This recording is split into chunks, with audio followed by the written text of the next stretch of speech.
Hey guys, Justin Bender here, Portfolio Manager at PWL Capital in Toronto. On this channel, I usually focus on broadly diversified market cap weighted ETFs like XEQT, VEQT, and ZEQT. But recently, more investors have been asking about ETFs that tilt towards specific risk factors, things like value, momentum, quality, and low volatility. These are characteristics that have historically been associated with differences in risk and expected returns. One of the most popular examples in Canada right now is Fidelity's all-in-one equity ETF with ticker symbol FEQT. And even though the fund only launched in January 2022, it's already attracted around $5 billion from investors looking for something beyond traditional index investing. Instead of simply holding the market in proportion to company size, FEQT intentionally overweights stocks with specific characteristics. Companies with higher profitability, lower volatility, stronger momentum, and lower valuations. So FEQT isn't just owning the market, it's tilting it in specific ways. And so far, the results have looked pretty strong. Since its first full month after launch, FEQT has outperformed comparable all-equity ETFs by roughly 2% per year, with similar overall volatility. But with only a few years of live data, we need to be careful. It's still difficult to know how much of that outperformance is skill, how much is luck, and how much is simply compensation for taking different types of risk.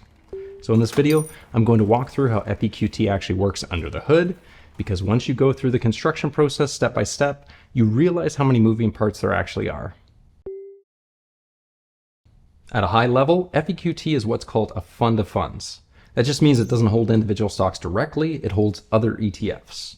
So when you buy FEQT, you're really buying a collection of underlying Fidelity ETFs. About 94.5% of the portfolio is allocated to Fidelity's factor ETFs, and the remaining portion includes a 3% allocation to a Bitcoin ETF and a 2.5% allocation to an actively managed global small cap ETF.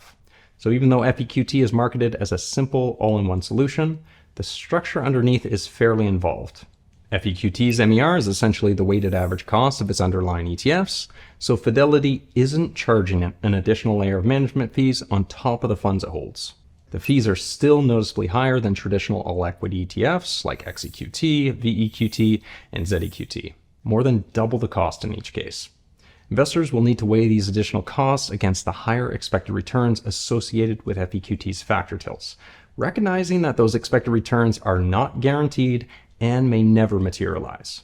Before getting into those details, one thing that's worth pointing out is that the regional equity exposure is actually quite similar to a traditional all-equity ETF like XEQT.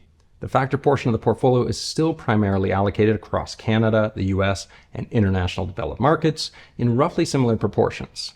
The main difference is that Fidelity's factor ETFs don't include emerging markets exposure. So you're not getting a completely different geographic mix, just a different way of selecting and weighting the stocks within those regions. Now within FEQT, the Bitcoin allocation is one of the more unusual features. Fidelity included it because they believe it can improve risk-adjusted returns, and over the short sample period, it actually did. A portfolio that included Bitcoin had slightly higher returns and a slightly better Sharpe ratio. But that's a very short time period, and Bitcoin still has a limited track record. So while a small allocation might help or hurt depending on the environment, it's unlikely to be the main driver of long-term performance. The small cap allocation is also interesting because it's actively managed. Fidelity's view is that active managers may have a better chance in less efficient areas like small caps. It's a reasonable argument in theory, but historically, active management has still struggled even in small caps. According to SPIVA, about 93% of US small cap funds and 85% of international small cap funds underperformed over 20 years. So while some managers do outperform, identifying them in advance remains extremely difficult. Now the real heart of FEQT is the factor ETFs themselves, and this is where things get much more interesting, because the way these portfolios are constructed has a much bigger impact on the final result than most investors realize. Everything starts with a defined universe of stocks.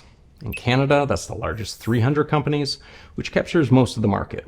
But in the US and international markets, it's the largest 1,000 stocks, which means you're already excluding a meaningful portion of smaller companies right off the start. From there, Fidelity assigns each company a composite factor score. At a high level, that just means they're combining multiple measurements of the same idea into a single number. So instead of relying on one metric, they're using several related metrics and blending them together. For example, if we look at the low volatility factor, they're not just looking at one measure of risk. They're looking at things like price volatility, beta, and earnings volatility. Each of those metrics is evaluated relative to other companies in the same sector and then combined into a single score. First glance, you might think you could just average those metrics together, but you can't because they're on completely different scales. It would be like averaging someone's height, their temperature, and their bank account balance. The numbers don't mean the same thing. So instead, everything gets converted into Z-scores within each sector. A Z-score tells you how far above or below average a company is relative to its sector peers. It's like grading on a curve. You're not asking what the raw number is, you're asking how that company compares to other companies in the same sector. So once everything is standardized like that, the metrics can be combined into a single composite score. Once the composite scores have been calculated, Fidelity then determines how many stocks to select from each sector. To better understand how this works, I rebuilt Fidelity's Canadian Low Volatility Index using Canadian stock market data. For the Canadian factor indexes, Fidelity targets 60 stocks, although the final number can differ somewhat from this target. The starting point is each sector's weight in the parent universe. Fidelity multiplies that sector weight by the 60 stock target to determine how many stocks should be selected from the sector, and then rounds to the nearest whole number.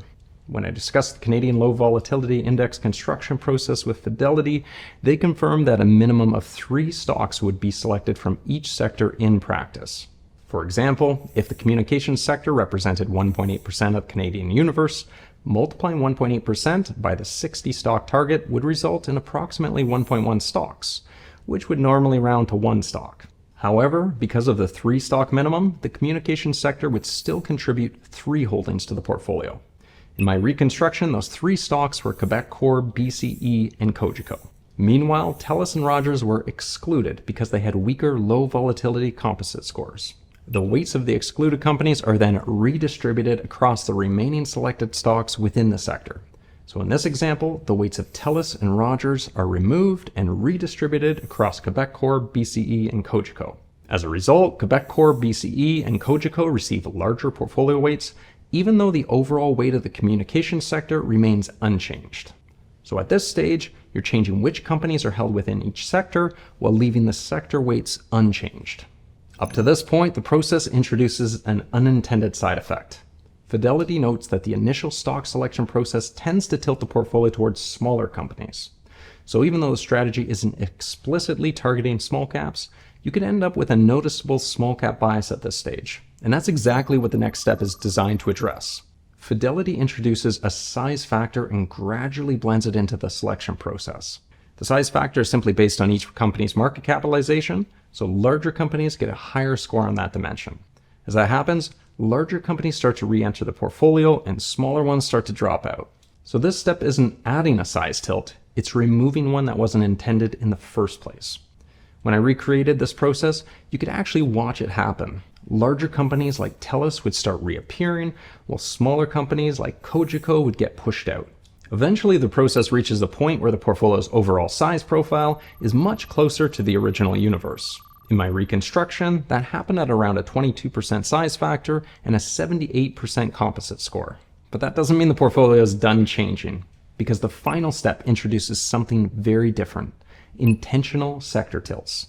At this stage, Fidelity evaluates factor exposure at the sector level.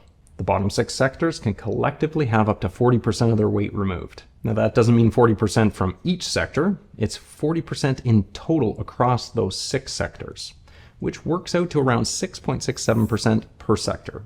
And if sectors like consumer discretionary or healthcare are already small enough, they could be eliminated entirely. Meanwhile, lower volatility sectors like utilities, real estate, consumer staples, communications, and financials receive that allocation. And that weight is redistributed evenly across those sectors and evenly across the companies within them. So this is the point where the portfolio really starts to diverge from a traditional market cap weighted index. Because now you're not just selecting different companies, you're making explicit sector bets as well.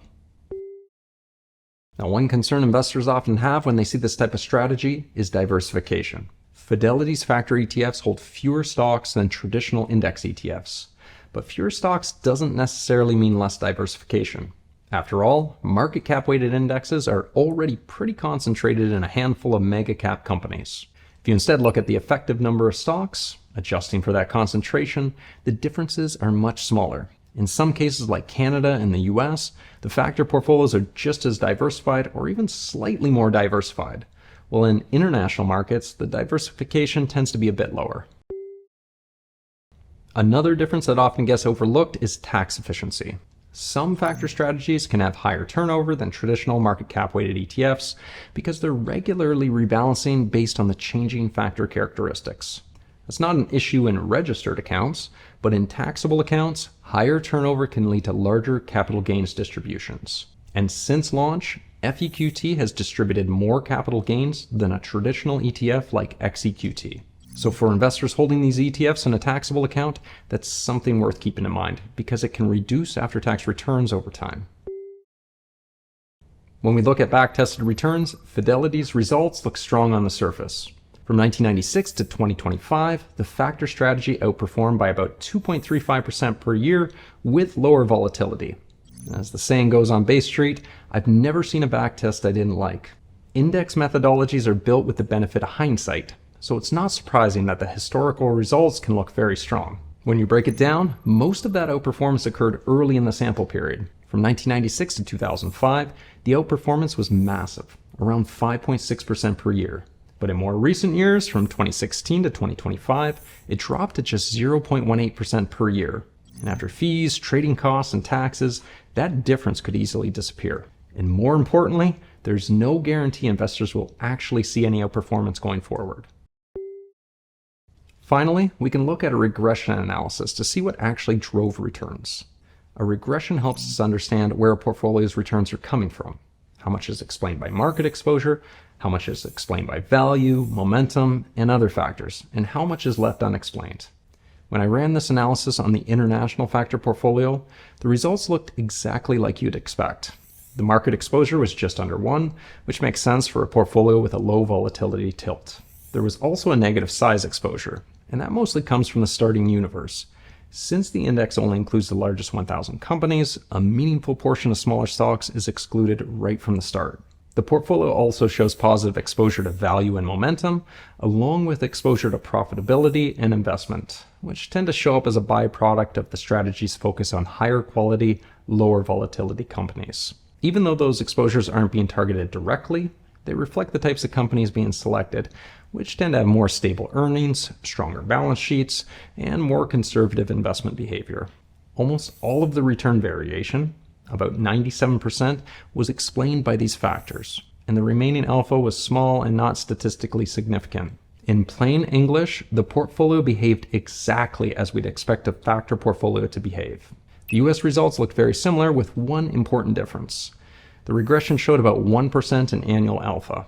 At first glance, that looks like extra return, and it is, but it's extra return that isn't being explained by the factors in the model. Now, there could be many reasons for that. For example, the factor models we're using define things like value and momentum in fairly simple ways, while Fidelity's indexes use more detailed definitions. So they don't line up perfectly, and that mismatch can show up in the form of alpha.